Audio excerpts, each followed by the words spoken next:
Hello mga Mamsi Cakes! This is your Mami Jackie PH and samahan niyo kong gumawa na itong cake na rush order. As in literal na rush kasi December 10 is binyag na nung bata and December 9 lang ito na i-order sa akin.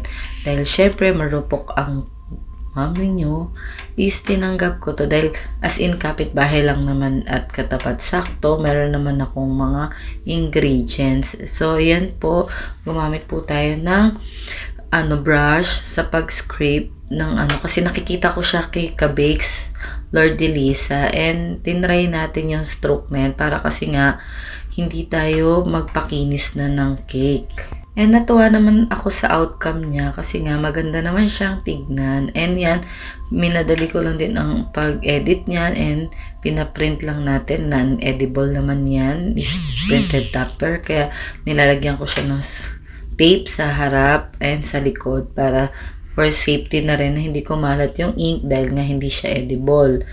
And ayan po, simpleng-simple lang yung napili nating design kasi ako na rin yung bahala sa pinagawa nila dahil nga rush po ito.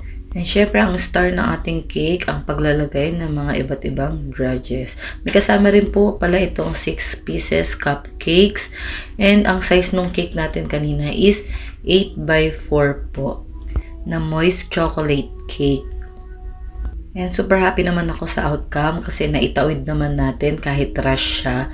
And ayan na po ang ating finished product.